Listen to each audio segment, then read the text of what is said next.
Alors que sort demain, mercredi 23 novembre, sur les écrans, le film Tous au Larzac de Christian Rouault, nous accueillons aujourd'hui l'un de ses protagonistes, José Bové, ancien leader de la Confédération paysanne. José Bové qui s'est fait connaître du grand public à l'occasion des luttes menées pour défendre le plateau du Larzac contre le projet d'extension du camp militaire annoncé en 1971 par Michel Debré. Bonjour José Bové. Bonjour. Aujourd'hui vous êtes député européen, donc Europe Écologie Les Verts, membre du Parti Vert européen et vice-président de la commission agriculture et développement durable au Parlement européen. Nous nous intéresserons avec vous, notamment de ce qui préoccupe les écologistes en France et dans le monde, et puis cette question de l'avenir du nucléaire civil, mais sans doute qu'avec la sortie demain de Tous au Larzac, ce sera également l'occasion d'approfondir les questions du rôle que doit jouer l'écologie politique dans le monde d'aujourd'hui, de celui qu'elle peut jouer et des moyens qu'elle doit employer pour parvenir à ses fins. L'avenir de l'écologie politique en France et en Europe, gouverner ou simplement faire pression, c'est peut-être la question qui lie la sortie de ce film. Et au fond, cet accord étrange entre le Parti socialiste et Europe Écologie Les Verts. José Bové, vous me voyez venir, on a beaucoup parlé, après notamment la catastrophe de Fukushima, de la dangerosité du nucléaire civil et des perspectives d'avenir de celui-ci. Et voici que sur cette question-là, enfin à la suite de ces questions-là, le Parti socialiste et Europe Écologie Les Verts ont signé la semaine dernière un accord portant sur l'avenir de la filière nucléaire en France. Certains, et de votre côté à vous, d'Europe Écologie Les Verts, disent que c'est un accord de dupes. C'est toujours pareil, quand il y a un accord, alors il y a deux possibilités, ou c'est un compromis ou c'est une compromission. C'est l'un des deux. Moi je pense qu'on n'avait pas beaucoup de choix si on veut aujourd'hui peser sur la question de l'énergie, comme sur les questions européennes, on est obligé de construire un projet. On part effectivement de ce qui est souhaitable et ensuite il y a un rapport de force. Or on s'est bien rendu compte qu'aujourd'hui le débat sur la sortie du nucléaire, on est confronté en fait à des forces très importantes, à des forces économiques notamment. On a vu comment M. Proglio, le patron d'EDF, a réagi, comment Areva a réagi, et on voit bien qu'il y a des relais politiques.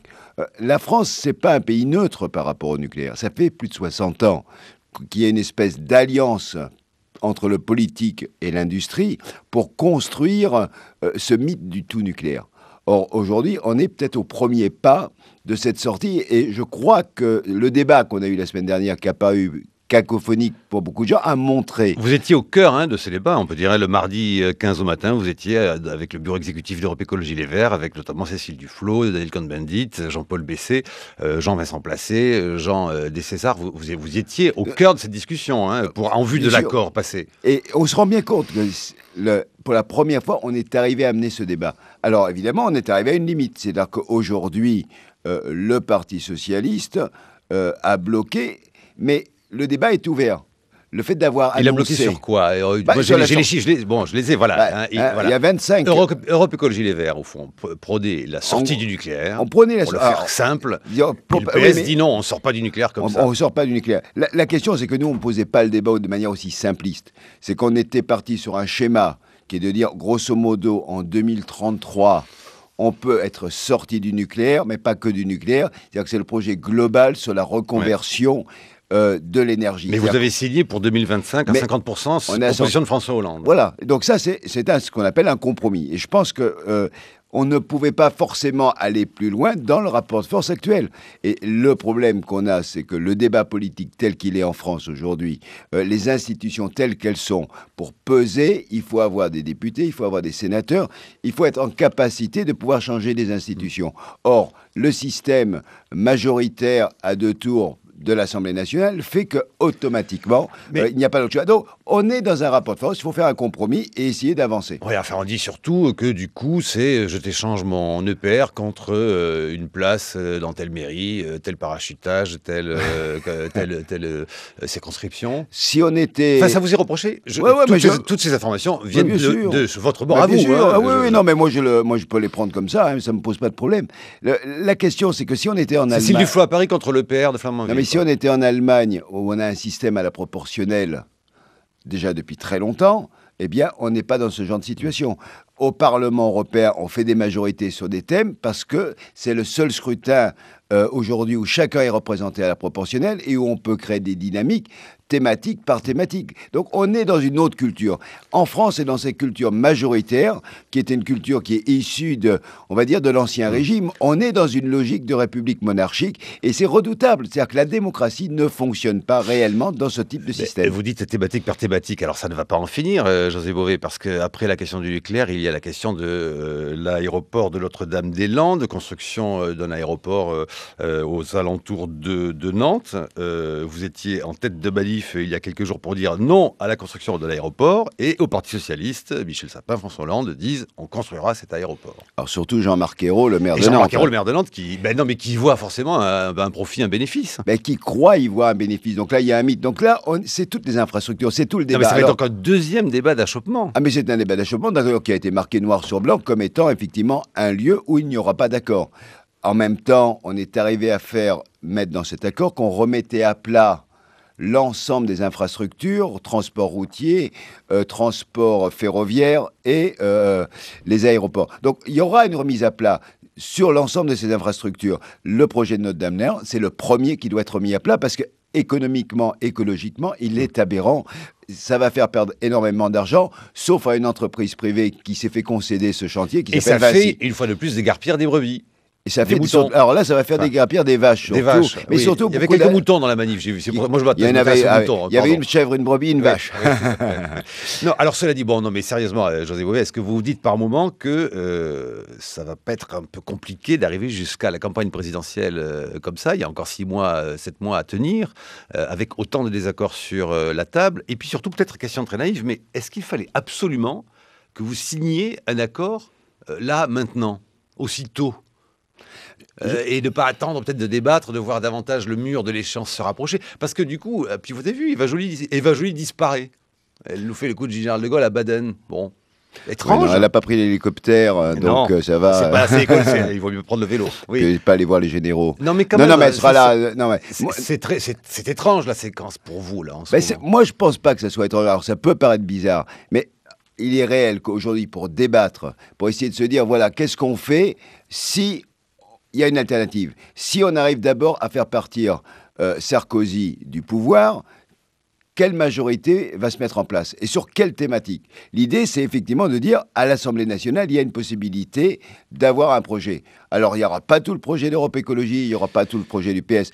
Nous, on ne pourra jamais gagner seul. Mais le Parti Socialiste non plus ne peut pas gagner seul. Mais vos alliés putatifs, certains, sont, encore une fois, je le rappelle, très sévères. Corinne Lepage, candidate écologiste à la présidentielle, a vu dans l'accord Europe Écologie Les Verts et Parti Socialiste, je la cite, une profonde immoralité dans cet accord de mandature, passé donc entre le PS et Europe Écologie Les Verts, qu'elle considère comme un reniement, je cite Corinne Lepage, de Europe Écologie. Je suis très choqué de tout ce qui se passe, et elle dit au fond que je voulais plaisanter, dit Corinne Lepage, je dirais qu'Eva Joly, qui réclame la 6e République, retourne à la 3e. Bah, ça n'engage qu'elle. Bah, on verra bien où on sera d'ici 15 jours ou un mois. Corinne Lepage, moi, je pense que ça, c'est très anecdotique. Moi, ce qui m'importe aujourd'hui, c'est qu'est-ce qu'on est capable d'acter, qu'est-ce qu'on est capable de pousser. Mais en même temps, le débat, il ne va pas se faire simplement dans le cadre électoral. Les gens de Notre-Dame-des-Landes sont toujours mobilisés. Le réseau de sortir du nucléaire est toujours mobilisé. Et ça va être, en permanence, d'un côté, le débat politique, comment on peut gagner dans les institutions, et en même temps, la mobilisation de terrain. Et ça nous renvoie quand même un petit peu au Larzac. C'est-à-dire que la lutte du Larzac est une lutte d'abord de terrain, une mobilisation pendant 10 ans. Il y a un moment, il faut qu'il y ait une sortie politique. Ça veut dire que la lutte rentre dans le champ politique et qu'il y a une traversée entre les deux. Les premiers contacts avec François Mitterrand en 1974, François Mitterrand vient sur le Larzac au rassemblement et il se prend des cailloux sur la tête. Et il y a une confrontation avec les paysans qui lui disent « tu es venu foutre en l'air notre rassemblement ». Et ça se coltine, c'est dur. À partir de là, il y a un débat. Et en 81, quand François Mitterrand lance sa campagne, dans les 110 propositions, il y a l'arrêt de l'extension du camp militaire. Mais pour autant, c'est pas gagné. C'est-à-dire que non, parce que le documentaire montre que certains au gouvernement socialiste des 80 étaient un peu chancelants, enfin plus que chancelants, parce que Charles Hernu, je crois, Charles Hernu, ministre des Défenses premier donc ministre de la Défense de François Mitterrand. Dès le premier Conseil des ministres dit au président de la République, l'armée n'acceptera pas la non-extension du camp militaire. Il faut négocier, il faut qu'il y ait une mini-extension. Et on est obligé de monter le 2 juin 81 à l'Élysée en disant, si dans 15 jours le projet n'est pas abandonné, on vient faire la grève de la faim à Paris. Donc, ce qui montre très clairement qu'il n'y a pas d'un côté le politique... voilà, dans sa bulle, et de l'autre côté, un mouvement social, et qu'il y a auquel... À un moment, il faut que ça se croise. Et donc, le rapport de force, il est toujours comme cela. Ça veut dire quoi? Ça veut dire qu'il faut y laisser, accepter d'y laisser quelque chose, pardonnez-moi, à la fois de sa jeunesse, c'est-à-dire qu'on ne peut pas être dans la contestation permanente, mais qu'il faut jouer un peu le jeu politicard pour malgré tout essayer d'avancer avec cet objectif de la présidentielle. La question, c'est est-ce que vous ne préfériez pas rester, quand vous étiez au fond, en opposition complète, venir avec les tracteurs, continuer ou de démonter les McDo, à la limite, que de par moment, vous vous dites, voilà, est-ce que je fais bien de traiter comme ça avec le Parti Socialiste? Parce que pour moi, les deux sont... Pour moi, il n'y a pas d'opposition. C'est-à-dire qu'il y a un moment qui est le moment de la mobilisation, de l'affrontement et de la résistance, mais l'autre côté, c'est un moment où il y a un compromis. Il y a des moments, il y a des compromis qui ne seront pas acceptables. Moi, jamais je n'accepterai que Notre-Dame-des-Landes soit construit. Et je me battrai jusqu'au bout, même... Et vous êtes prêt à ne plus apporter votre soutien à François Hollande dans ce cas-là, si c'est le point d'achoppement? Le débat, il est ouvert. On a ouvert le débat. On verra très concrètement au mois de mai, au mois de juin 2012, dans quel contexte on sera. Mais ça veut dire que si on veut nous envoyer les bulldozers pour construire cet aéroport complètement aberrant, mais il y aura une mobilisation, il y aura une opposition frontale. Pareil, il y aura séparation. On verra. Europe Écologie Les Verts, Parti Socialiste, pour la marche vers la présidentielle. Non, jusqu'à ce moment-là, il y a un cadre. Mais si ce moment-là arrive, on verra où on en sera. Mais là, il est évident qu'aujourd'hui, toute construction, toute avancée du chantier de Notre-Dame-des-Landes serait une provocation. C'est le pouvoir politique en place qui pourra mener aujourd'hui ce chantier. Mais en tout état de cause, la résistance va continuer sur le terrain. Donc, c'est en permanence cette confrontation. La vraie question, c'est ce que j'évoquais un peu tout à l'heure, c'est qu'on est dans un système qui n'est pas aller jusqu'au bout de sa reconversion. Le système politique français, c'est un système qui est fait pour qu'il y ait une majorité qui soit complètement homogène. On est dans un véritable bipartisme avec un système de construction de majorité qui fait qu'il n'y a aucune place pour la diversité. Ce qui fait que le débat n'est pas possible dans le cadre des institutions. Malheureusement, c'est pour ça qu'on a demandé et qu'on revendique en permanence qu'on aille vers un système de proportionnel pour les élections législatives. Pourquoi ça fonctionne? Pourquoi aujourd'hui, en Allemagne, on a un véritable débat dans les institutions ou dans les Länder? C'est parce qu'on a un système de proportionnel qui amène les gens à construire des majorités, parce que chacun seul ne peut pas diriger. Et là, ça, effectivement, ça construit de la démocratie et ça évite de laisser énormément de gens sur le bord de la route. Vous regrettez, au fond, la victoire de ces primaires socialistes de François Hollande. Vous étiez, vous, plutôt aubriste, et on parlait, au fond, d'un tandem, une espèce d'histoire, de passion politique entre Cécile Duflot et Barthélémy Aubry qui semblaient être d'accord sur tout. Bon, ce temps-là est révolu. François Hollande et Michel Sapin, eux, ne sont pas sur ces bases-là. Écoutez, c'est vrai que moi, personnellement, je l'ai dit, donc je ne suis pas caché. On a travaillé pendant plusieurs mois pour commencer à construire le projet. Il y a eu des rencontres. On a fait des débats. Donc, les choses avançaient bien. C'est vrai que autour de François Hollande, il y a un certain nombre de personnes qui n'étaient pas du tout et qui l'ont montré d'ailleurs. C'est pour ça que les dernières négociations ont été plutôt tendues. On est arrivé à un compromis, donc voilà, on y est arrivé. Mais c'est vrai qu'il n'y avait pas le même rapport parce que effectivement, les gens n'étaient pas dans les mêmes logiques. Il y a des productivistes au Parti Socialiste, il faut le reconnaître. Il y a des gens qui sont nucléocrates, il faut le reconnaître. comment on fait à partir de là? Effectivement, il y a un moment, il faut qu'on trouve un terrain d'entente. Bon, enfin, il y a les brebis d'Europe Écologie qui risquent de quitter le troupeau. Je sais pas. Bon, de toute façon, tout le monde ne sera pas forcément d'accord. Bon, il y a eu un vote. Samedi, on a voté. 75%, 78% pour l'accord. Voilà, donc on va essayer de construire de cette manière-là. 7h56, dites José Bové, à cette heure-ci, 8h-5, quoi, grosso modo, la traite est finie. Alors, elle est quasi terminée. Voilà, si on était en époque de traite, oui, mais là, à cette époque-ci, les brebis sont... Oui, on est après l'agnelage. L'agnelage va commencer, l'agnelage va commencer Ah oui, bientôt. il va commencer, oui, là, dans 15 jours. Voilà, fin novembre, début décembre. Voilà. Donc voilà, mais autrement, à cette heure-ci, on a fini la salle de traite, on lave la machine. On va donner à manger. Voilà, donc on est obligé de mettre la radio un peu plus fort pour pouvoir écouter France Culture. 8h17, José Bové, c'est le direct, le rouge est allumé. Je vous présente Brice Couturier qui tient chronique et pour ouvrir le débat des matins de France Culture.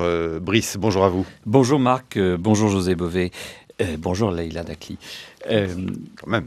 La jeune philosophe Corinne Pelluchon, que vous connaissez sûrement, Leïla, je vois que c'est le cas, déjà connue pour ses travaux de bioéthique, posait cet été dans une note pour la Fondapol une série de bonnes questions.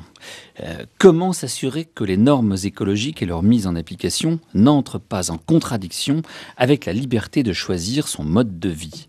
Comment se prémunir de la tentation chez ceux qui croient en savoir plus sur l'état de la planète et de ses ressources d'imposer bientôt leur despotisme éclairé? Comment préserver les droits de l'homme tout en établissant des limites à son action sur son environnement? Comment concilier enfin le respect des cultures dans leur diversité avec l'établissement de normes écologistes universelles? Bref, est-il possible de concilier le libéralisme politique et l'écologie? Elle y répond, Corinne Pelluchon, dans un essai qui n'est pas facile mais très recommandable intitulé « Éléments pour une éthique de la vulnérabilité » qui vient de paraître aux éditions du Cerf. Corinne Pelluchon commence par innocenter les coupables habituels des philosophies de l'environnement. Non, la suprématie de l'homme maître et souverain et propriétaire de la nature ne se trouve nullement dans la Bible. La Genèse ne lui accorde que l'usufruit de la planète et lui confie un rôle de jardinier, pas de seigneur. Non, Descartes ne saurait être tenu pour responsable d'une vision de l'animal réduite au rang de ressource. Ce n'est pas à son rationalisme à lui qu'il faut imputer nos poulets en batterie et nos porcs abattus à la chaîne. Non, les fondateurs du libéralisme n'ont jamais prétendu que le droit de propriété comportait celui d'épuiser les sols ou de transformer les forêts en désert. John Locke a même expressément spécifié le contraire. Les Lumières, non plus, ne sont pas coupables d'avoir installé l'homme face à la nature comme un empire dans un empire, ivre de son autonomie au point de refuser toute dépendance et possédé par un fantasme de toute puissance qui le ferait considérer la nature comme une sorte de malédiction à dominer et à vaincre. S'il y a un responsable à notre fuite en avant dans l'exténuation des ressources naturelles, c'est plutôt notre modernité tardive à nous, tardive et dévoyée, qu'il faut incriminer. C'est notre subjectivisme débridé que Kant n'avait ni voulu ni prévu. Bref, le problème, c'est le libéralisme libertaire contemporain et non pas celui des pères fondateurs. Alors pour repenser une éthique de la responsabilité aux dimensions de l'écologie, il faut commencer par repenser nos rapports avec les animaux. Selon l'anthropocentrisme, les devoirs que doivent respecter les hommes se limitent à leur relation avec leurs semblables, sans aller jusqu'à reconnaître aux animaux des droits, comme le fait par exemple un Peter Singer.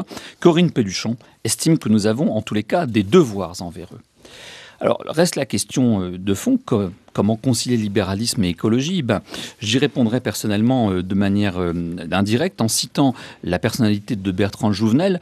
On le souligne rarement, Bertrand Jouvenel, c'est à ce théoricien du libéralisme qu'on doit l'expression écologie politique. Dans un texte publié en 1957, L'économie politique de la gratuité, le premier chapitre de sa somme écologique Arcadie, essai sur le mieux-être, que vous avez sûrement lu, José Bové, bien sûr, je vois, il mettait en garde Jouvenel, ses amis libéraux, dans les termes suivants. Je vous soumets cette pensée à votre réflexion. Les champions de la libre entreprise serait bien inspiré en exigeant de ces entreprises polluantes des mesures préventives contre ces dommages, faute de quoi la nécessité de les réparer conduira inévitablement au développement des pouvoirs publics en ce domaine. La chronique de Brice Couturier à retrouver sur franceculture.fr. José Bové, commentaires, réactions, oppositions, désaccords. Alors, moi je suis totalement en accord avec cette présentation. Je pense que sur l'aspect historique et philosophique, ça permet de rétablir un certain nombre de vérités, parce qu'on a essayé d'avoir un discours trop facile en accusant effectivement d'abord la Genèse comme étant fondateur. C'est évidemment complètement faux. Donc là, je crois que là-dessus, il n'y a aucune ambiguïté. Moi, je ferai naître véritablement la cassure au XIXe siècle avec Auguste Comte. Auguste Comte, pour moi, est vraiment la personne qui un peu institue cette notion industrialisme, productivisme. Et c'est vrai que le drapeau brésilien, c'est vrai qu'on a toujours cette phrase sur le drapeau brésilien, c'est le seul à avoir repris un slogan d'Auguste Comte, ordre et progrès. Et là, je trouve que c'est très intéressant comme situation. Bertrand Jouvenel, effectivement, en 57, dit cela. Bertrand Jouvenel, à ce moment-là, est en contact très direct et fréquent avec Jacques Ellul. Jacques Ellul, en 54, a écrit son premier texte fondateur qui s'appelle « La technique ou l'enjeu du siècle », où il montre cette nouvelle réalité. Et là, il y a une vraie réflexion de fond. Et ce qui ne pouvait pas être prévisible au XIXe siècle, Marx était complètement en dehors de ce débat. Même lui-même était un productiviste né.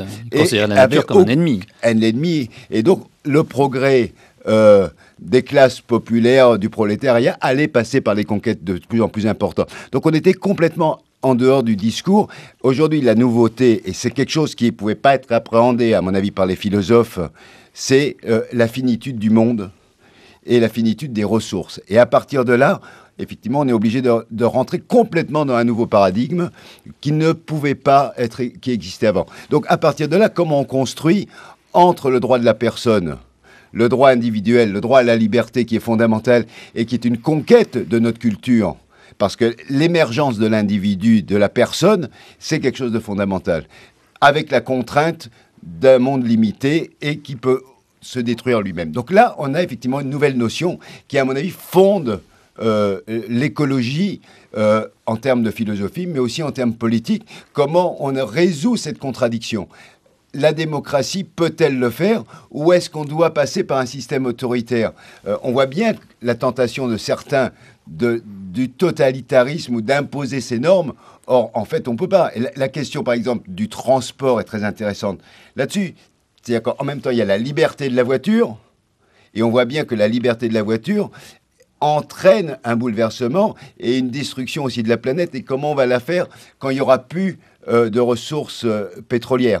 Donc là, on a une vraie contradiction. Et en même temps, cette contradiction, on ne peut pas la résoudre en imposant à chacun des tickets de rationnement pour aller d'un endroit à l'autre. Donc, on a découvert le monde, on circule à travers le monde, et c'est une revendication des droits fondamentaux de l'homme de pouvoir circuler librement, sans frontières, et en même temps, on a la limitation physique de la planète.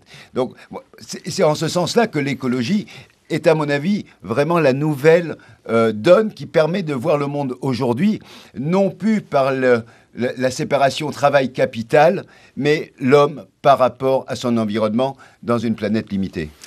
Brice Couturier. Je trouve extrêmement intéressant cette réaction de José Bové, parce qu'il faut quand même voir alors, que juste dans la coulisse, vous disiez, tiens, je vais faire une chronique un peu au grand crin et défendre le libéralisme, et ça va embarrasser José Bové, et oui. Voilà qu'il est mais je suis toujours embêté, parce que je fais des chroniques qui sont censées, à votre demande, Marc, provoquer des réactions de la part de vos invités, et je vois que souvent je vais dans leur sens. Mais là, je trouve très, très révélatrice la position de José Bové, parce que effectivement, beaucoup d'éthiques de la nature et de l'environnement sont basées sur une mise en cause des Lumières elles-mêmes dans une perspective que je dirais heideggerienne et donc réactionnaire.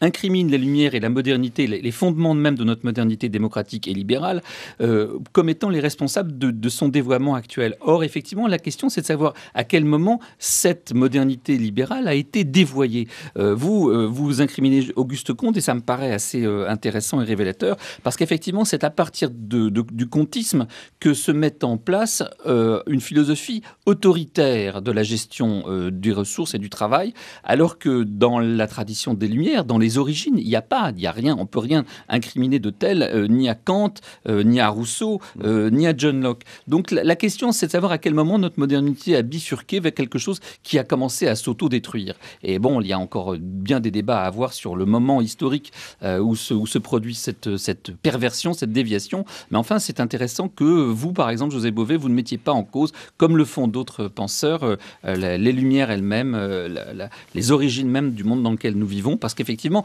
la conséquence, c'est démocratie ou autoritarisme. José Bové. Oui, et alors, peut-être pour aller un peu plus loin, ce qui est intéressant, c'est qu'au 19e siècle, en Europe, on est assez limité, on est vraiment dans un modèle qui est clos de pensée, et donc le progrès, effectivement, et on tourne le dos aux Lumières. On tourne le dos à ce qui a fondé la pensée moderne et le droit de l'individu. Aux États-Unis, on n'est pas dans la même logique à ce moment-là. Au 19e siècle, c'est pour ça que je reviens sur Henry David Thoreau, non pas sur la personne qui a fait son livre sur la désobéissance civique, mais sur la question du rapport à la nature. Et si aux États-Unis, l'écologie s'est développée et rentrée de manière très profonde dans la pensée politique, c'est par des gens comme Henry David Thoreau, comme Emerson, qui ont été capables de penser un autre rapport à la nature, de l'homme dans la nature et faisant partie de cet ensemble. Alors ça peut donner la deep écologie, c'est vrai d'un côté très radical, mais de l'autre côté, ça permet de construire aussi une alternative et une pensée beaucoup plus intéressante qui se nourrit de la démocratie, puisque la pensée de Henry David Thoreau, c'est à la fois la nature, mais le droit de l'individu face à un État démocratique. Donc comment on construit ce rapport social ? Mais et ça, on peut dire, au fond, c'était dans les soubassements et le filigrane de la lutte contre l'extension du camp militaire au Larzac. Je pense que dans la lutte contre l'extension... Peut-être pas aussi consciemment, peut-être pas aussi dit de cette façon-là dans les années 70, mais tout de même. Moi, je sais que... Alors moi, j'avais la chance, jeune homme, au tout début de la lutte de l'extension du camp, j'étais à Bordeaux. J'étais dans un groupe de recherche et d'action non violente, les objecteurs de conscience, et on travaillait en permanence avec Jacques Ellul. Donc moi Jacques Ellul, je l'ai fréquenté comme ami et comme quelqu'un qui participait à la même réflexion. C'est au moment où nous, on a lutté contre l'aménagement de la côte aquitaine avec deux personnes extraordinaires qui, pour moi, ont été fondateurs dans cette réflexion, qui étaient Jacques Ellul et Bernard Charbonneau, qui est le premier aussi à avoir travaillé vraiment sur la question de l'écologie et l'aménagement du territoire. Et la lutte le Larzac, c'est ça. C'est un État centralisateur jacobin qui impose une décision aux gens sans leur demander leur avis sur une idée qu'il y a une utilité publique, on peut se demander vraiment laquelle. Et donc c'est ce rapport, c'est la première fois que des gens se réapproprient leur histoire face à l'État.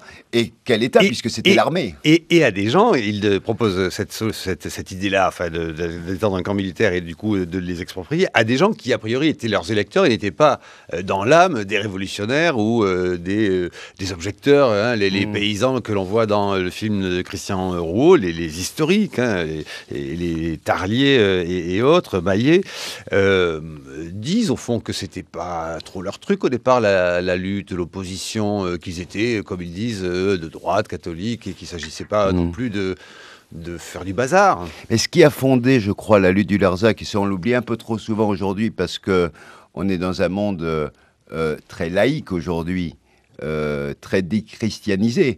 Ce qui fonde la résistance, c'est d'abord la foi chrétienne et la légitimité qui est donnée aux paysans par les prêtres.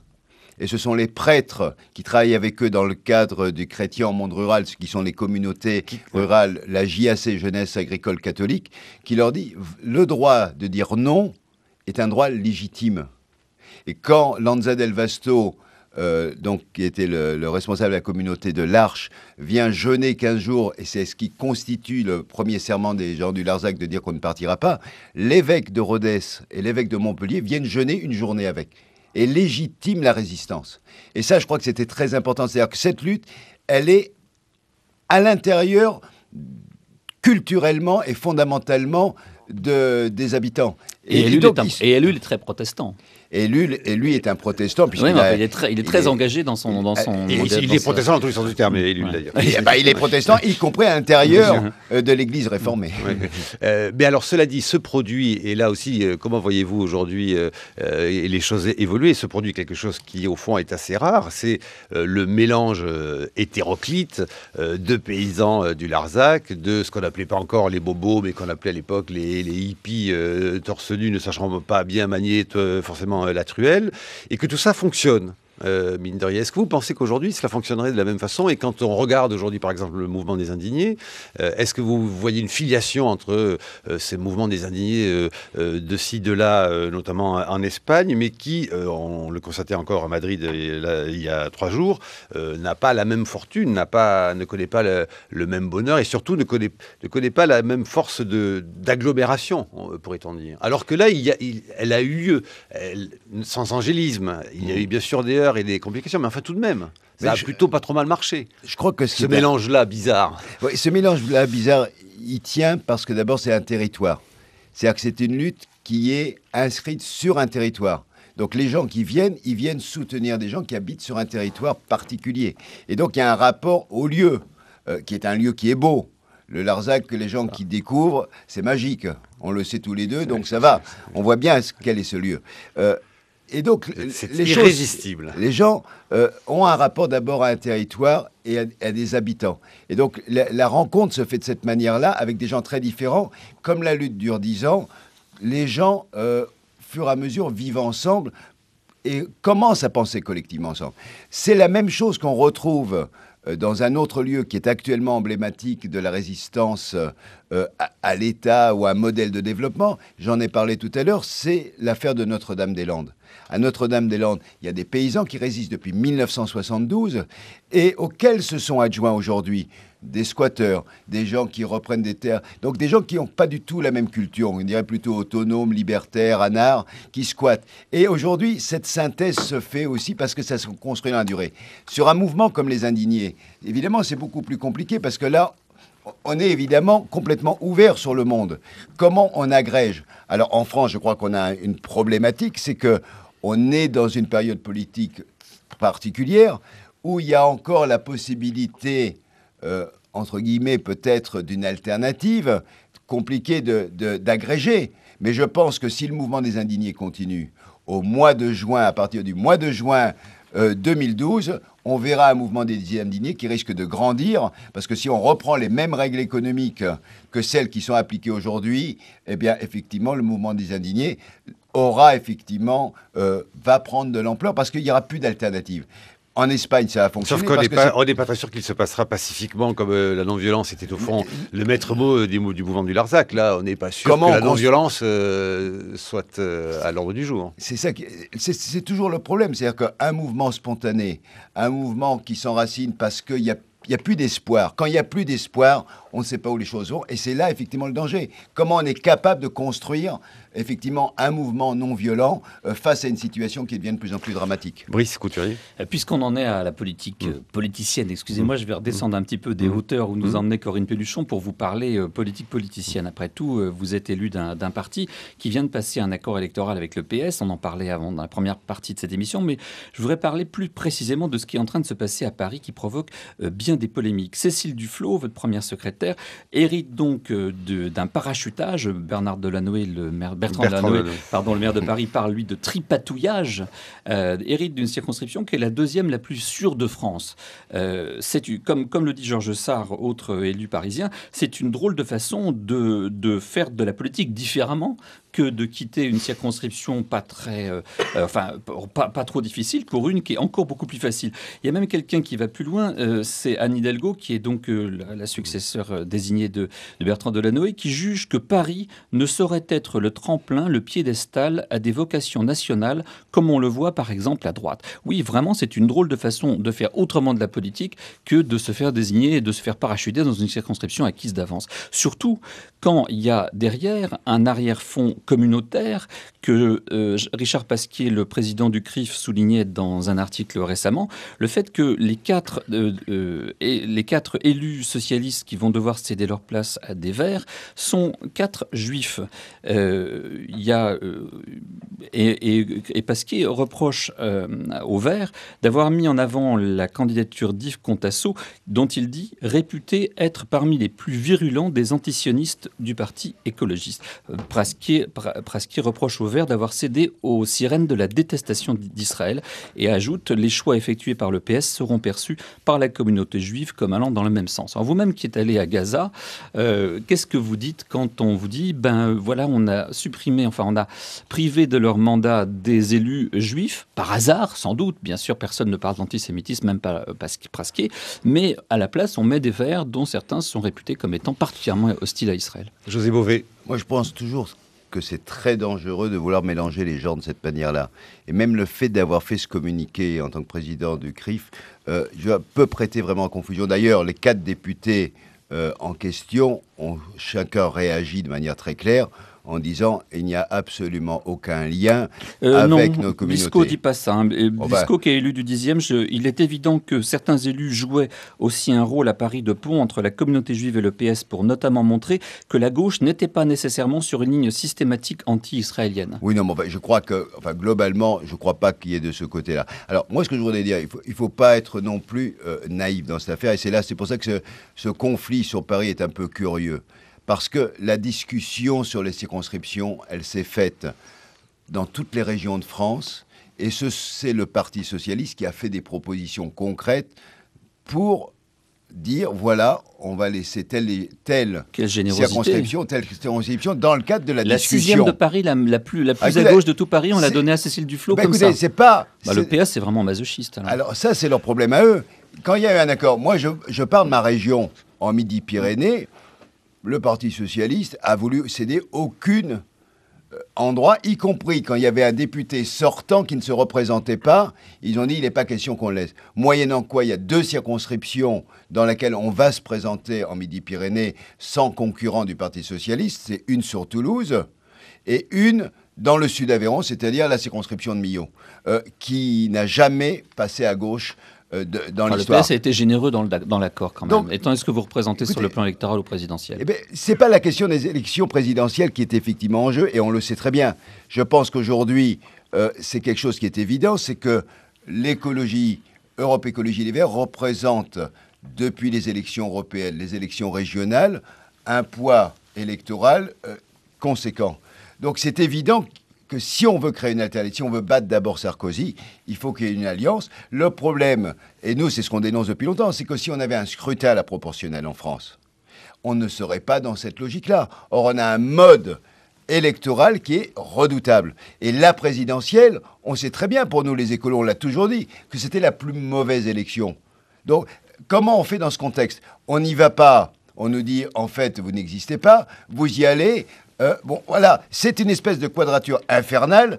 C'est la pire élection. Et la législative au scrutin majoritaire à 2 tours, c'est effectivement quelque chose qui a été construit pour que les majorités restent stables et qu'elles ne bougent pas. Or, c'est pas comme ça qu'on construit la démocratie, et on le voit au niveau européen. Si le Parlement européen aujourd'hui, il est ce qu'il est, c'est parce que c'est le seul scrutin où 500 millions de personnes votent à la proportionnelle et où il n'y a pas de majorité automatique. Donc on est obligé de construire par des compromis à l'intérieur du Parlement européen, et on avance. On a avancé.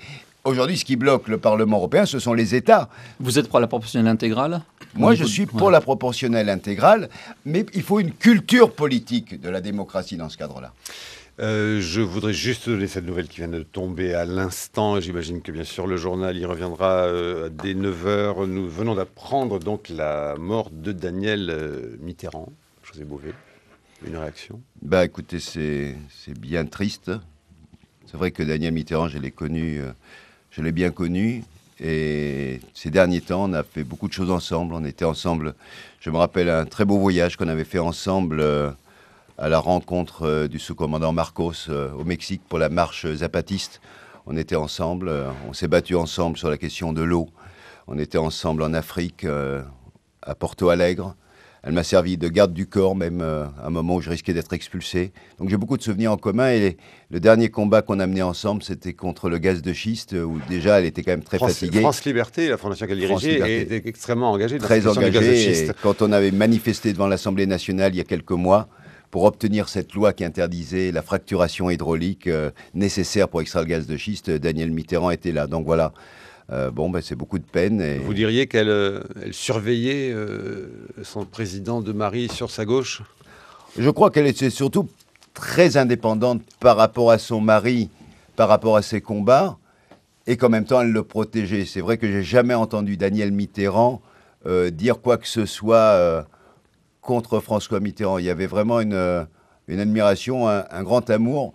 Et c'était singulier de l'entendre parler de François Mitterrand. C'est vrai que c'était très touchant. C'est un rapport entre deux qui était très fort. Et malgré tout ce qu'elle savait, tout ce qu'on pouvait savoir, elle a toujours défendu son mari. C'est vrai que c'est quelque chose qui était beau à voir au niveau du personnel, quoi. On ne rentre pas dans le champ politique, là. On est à l'heure des hommages, on ne parlera pas des questions qui fâchent, mais on a pu lui reprocher à Daniel Mitterrand parfois son soutien au régime de Cuba, à Fidel Castro. Ah, mais ça, je n'ai pas été le dernier à lui dire que je trouvais que c'était du grand n'importe quoi. Exagéré. Voilà. Mais bon, voilà, chacun peut aussi avoir ses contradictions. J'accepte que chacun les ait, moi j'en ai aussi. Mais là, c'est vrai que je lui ai dit, non, là, avec Castro, tu déconnes. Moi qui n'ai jamais été un castriste ni un marxiste-léniniste, c'est vrai que c'est quelque chose qui m'a toujours insupporté. Moi qui ai été renvoyé de Cuba, voilà. Voilà, le prochain rendez-vous avec l'actualité à 9h avec Sébastien Sabiron. J'imagine nous en saurons davantage. Nous avons donc appris la mort de Daniel Mitterrand qui est décédé dans la nuit. Une question, Leïla Dakli. Oui, j'avais une question qui n'est pas sans rapport avec ces questions des mouvements hétéroclites. J'ai lu aujourd'hui dans Libération un article qui évoque la lutte des faucheurs, dont vous êtes évidemment l'un des protagonistes. Et on y apprend donc que les faucheurs auraient été une tentative de subordination de faucheurs par l'État français pour éviter un jugement par la Cour européenne des droits de l'homme. C'est bien ça ? Je confirme effectivement les faucheurs, un certain nombre de faucheurs, quand ils ont été condamnés. Voilà, il faut préciser, les faucheurs de champ OGM. Faucheurs volontaires, faucheurs d'OGM, donc qui ont mené des actions à visage découvert, qui ont accepté d'être condamnés devant les tribunaux, enfin de passer devant les tribunaux pour plaider la cause. Et quand il y a eu des condamnations, les condamnations définitives amenées automatiquement dans le système français, quand il y a une condamnation pénale, à ce qu'il y ait un prélèvement d'ADN pour qu'on soit sur le fichage ADN.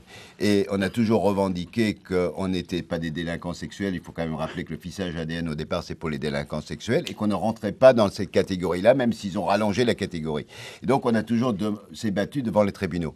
Et actuellement, c'est la raison qui nous amène devant la Cour européenne des droits de l'homme. Donc, il y a un certain nombre de militants qui, aujourd'hui, ont fait des recours devant la Cour européenne des droits de l'homme. Et le gouvernement n'a rien trouvé de mieux que d'envoyer un courrier aux faucheurs en proposant 1 500 € chacun pour abandonner le recours devant la Cour européenne des droits de l'homme. C'est absolument invraisemblable. Ça veut dire que la France aujourd'hui a très peur que son fichier explose si on va jusqu'au bout de la logique. Et je crois que évidemment que la Cour européenne va effectivement aller dans notre sens. Parce que le fichage, non seulement effectivement, est de plus en plus abusif, il y a plus de 2 millions de personnes fauchées pour tout et n'importe quoi, donc ça n'a aucun sens. Mais surtout, on se rend compte aujourd'hui que ce fichage permet effectivement de classifier la population de manière très précise. Et donc, on n'est pas du tout dans un fichage simplement général. On est vraiment en train de créer des catégories à partir des connaissances qu'on peut avoir par l'ADN. Avant de vous libérer, José Bové, le coup d'œil de Thomas Cluzel à 8h44 minutes. Oui, un article d'Audrey Garrick, journaliste au Monde, à lire sur son blog Écolo. Côté pile, écrit Audrey Garrick, elle se dit écolo et engagée en faveur du développement durable. Et puis côté face, elle mène des activités aussi lucratives en réalité que leurs conséquences environnementales et sociales sont néfastes. Elles, ce sont Vinci, la Société Générale et puis Tereos, l'entreprise sucrière française. Alors bien sûr, elles ne sont pas les seules, non, juste les pires, du moins aux yeux des internautes. Jeudi dernier, en effet, elles se sont vues décerner par les Amis de la Terre les prix Pinocchio du développement durable qui récompense chaque année donc les plus gros mensonges et les plus graves omissions des entreprises en la matière. Alors, dans la catégorie plus vert que vert, qui concerne ce que l'on appelle le greenwashing, c'est-à-dire l'éco-blanchiment lié à l'usage abusif d'arguments environnementaux dans la pub, le marketing. C'est Vinci qui remporte la mise dans le cadre, vous en avez parlé je crois tout à l'heure, du projet d'aéroport Notre-Dame-des-Landes. Eh bien Vinci, pour tenter de minimiser ses impacts écologiques négatifs, a proposé la création d'une association pour le maintien d'une agriculture paysanne dans l'aéroport et puis une ferme de démonstration en face des parkings. Or, c'est typiquement une démarche donc de greenwashing puisque le groupe de BTP est aussi le concessionnaire, comprenez, celui à qui on a confié les travaux d'exécution de l'aéroport. Alors il y a toutes sortes d'autres prix de catégories, une pour tous, tous pour moi, mais aussi le prix main sale, poche pleine, et puis un prix Pinocchio d'honneur a été décerné cette année à Total pour récompenser cette fois-ci l'ensemble de son œuvre, de son action, qu'il s'agisse de l'extraction de sable bitumineux au Canada, de pétrole au Nigeria ou bien encore le permis d'exploitation de gaz de schiste que l'entreprise vient de décrocher aux États-Unis. Et voilà donc les prix Pinocchio qui mettent l'accent sur les décalages entre les discours et puis la réalité. Un commentaire, une réaction, et puis il faut qu'on vous laisse filer, parce que vous avez un avion à prendre pour continuer de travailler sur la question Europe Écologie et le Parti Socialiste, José Bové.